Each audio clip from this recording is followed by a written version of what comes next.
Yesterday is a history, tomorrow is a mystery, but today is a gift. That's why it's called present.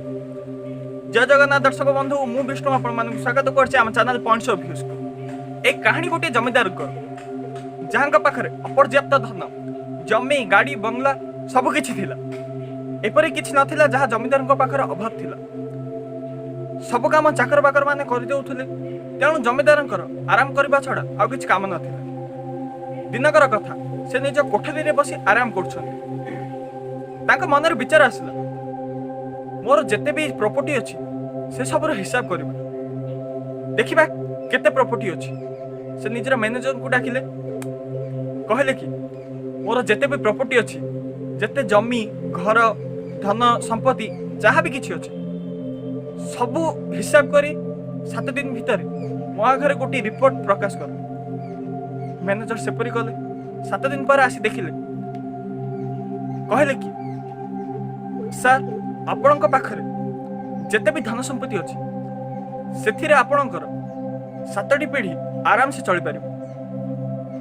Zamindar यह शुणी खुशी हेले से कहले कि यार गोटे रिपोर्ट मते आनी दियो। किंतु जमीदार मन गोटे चिंता लगिगला मो पाखे जितकी प्रॉपर्टी अच्छी से मोर 7टी पीढ़ी चली पार किंतु अष्टम पीढ़ी कौन है से कौन करेंगे एक मन को ग्रास कला। दिन राति यही विषय ही से चिंता कले। घर को गले घरे कौन कम मन लगुन ना स्त्री पचारे किंतु स्त्री को जदि ए विषय कहे स्त्री भावे पागल हो गले बोले से चुपचाप रहे। दिने से खबर कागज पढ़ु पढ़ु देखिले जे सहर को गोटे बाबा से बाबा पाखक गले कहले आपण जिते दक्षिण नेबा कथा नियंतु जहाँ पूजा करिवार अछि करंतु किंतु मोर गोटे प्रश्नर समाधान करंतु। मो पाखरे एबे जेतिकी संपत्ति अछि सेतिकी संपत्ति मोर 7टी पीढ़ी चली पारे किंतु अष्टम पीढ़ी कौन है। बाबाजी तांको कहले तुमे गोटे काम कर तुमे गोटे अध किलो अट्टा नहीं बस्ती रोथुबा गोटे वृद्ध स्त्री लोक घर को जाओ ताकू नहीं सेतिकी अट्टा दान कर दियो तुम प्रश्नर समाधान हो यह शुणी जमीदार खुशी हो गले। से सांगे सांगे चाकर को फोन कले कहले कि जल्दी 1 क्विंटाल अट्टा धरी आस मु बस्ती तुमको भेटी। बाबाजी देखै रास्तार जमीदार और चाकर से 1 क्विंटाल अट्टा धरी चलले सीधा जाई बुढ़ीर घरे पहुंचे। बुढ़ीर कबाट बाड़ेले बुढ़ी बाहर को आसला।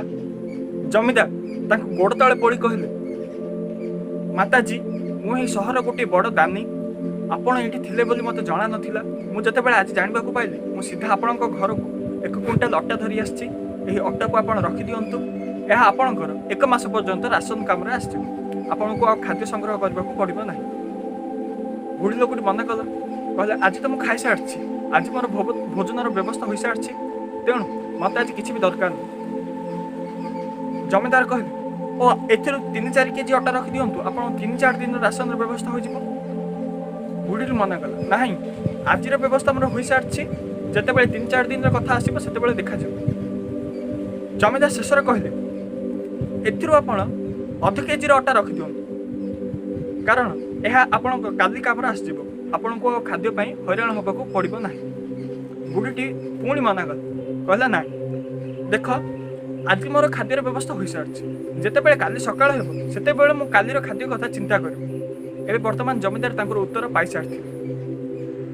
जीवन में जी खुशी होगा कथा सी केवल भात डाली खाई खुशी हो पारे किंतु जी खुशी हो पारे नहीं सी पनीर कौन मटन भी खाइले भी सी खुशी हो पारे ना। जीवन रे आमे केवल भविष्य कथा चिंता करी करी वर्तमान को नष्ट करूछि। से भविष्यर चिंता कथा छाड़ंतु और वर्तमान ऊपर गुरुत्व दियंतु कारण वर्तमान ही हम गोटे गिफ्ट और से गिफ्ट रे कौन अच्छी ताहा को जानिबा पई चेष्टा करूँ। धन्यवाद।